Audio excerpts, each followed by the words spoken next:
Yay! So we're making cookies!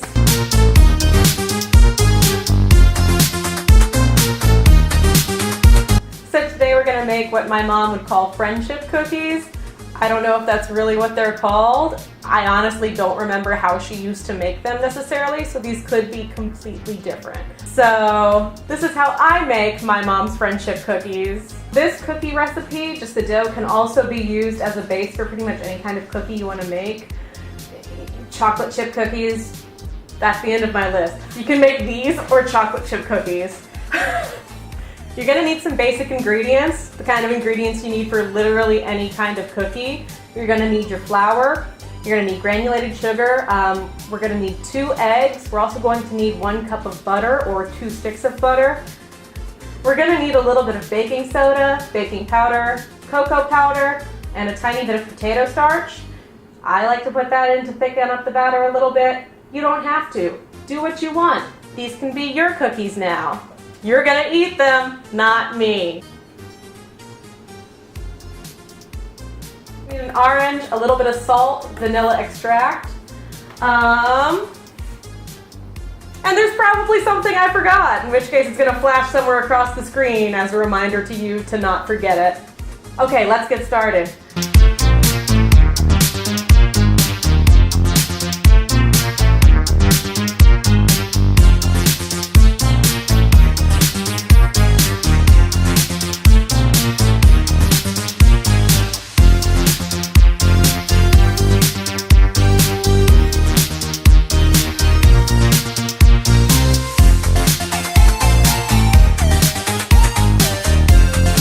Have a stand mixer, that's totally cool. You can go ahead and use a handheld mixer.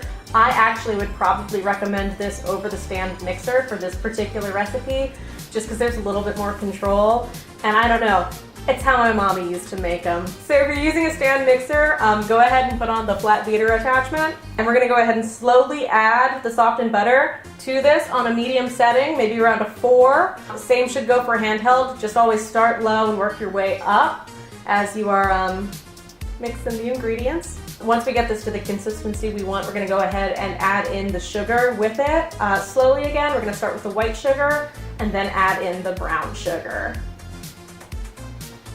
Plug in your mixer before you get started so you don't freak out thinking that you already broke your mixer. Alrighty.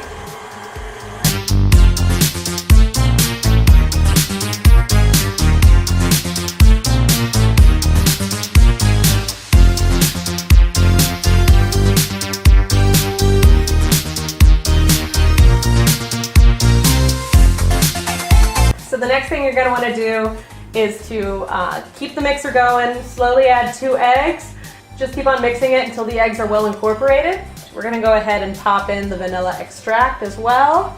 You're going to want to use 1 tablespoon of vanilla extract. I hope it was 1 tablespoon. Here's my recipe. I think it may have been 1 teaspoon. We're going to go ahead and use 1 teaspoon of vanilla extract.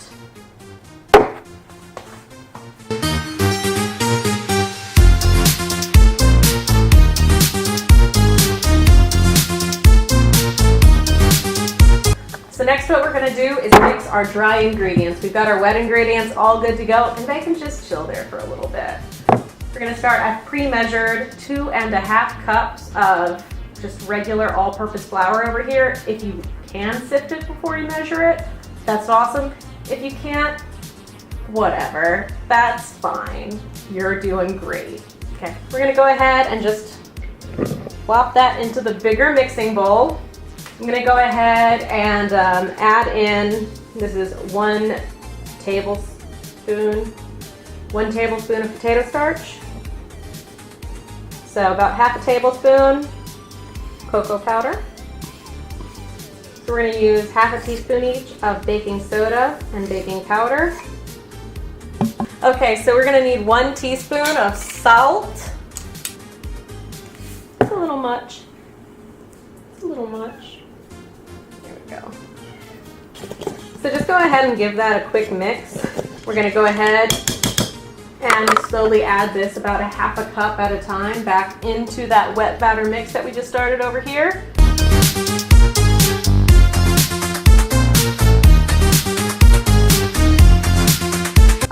But yeah, this looks pretty scrumptious. Look at that. That's about the consistency we want. You know, kind of like old Play-Doh. Sounds a lot bad. It sounds worse than it is. So we are done with our friend the mixer. I'm gonna go ahead and unplug it. Okay. So yeah, that batter is definitely on the right track. Here's another thing, is I messed up earlier. I put in 1 tablespoon of vanilla instead of 1 teaspoon. No, do the tablespoon, it tastes better. I'm just gonna go ahead and get all of this batter down from around the edges. Okay, I'm gonna pour in that orange zest from earlier, just gonna sprinkle it in on top.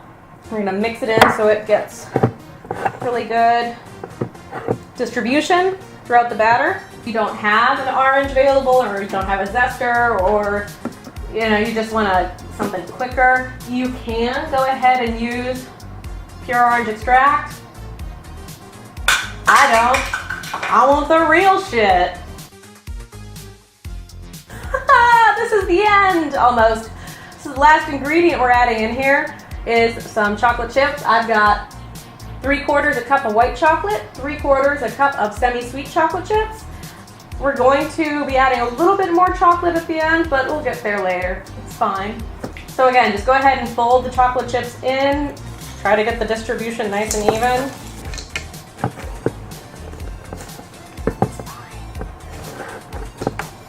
So when you're all done, you're going to want the batter to look like this. Yeah, so it's going to be really thick. We're going to let the dough chill for about 30 minutes. And then we're going to go ahead and stick it on these sheets and pop her in the oven.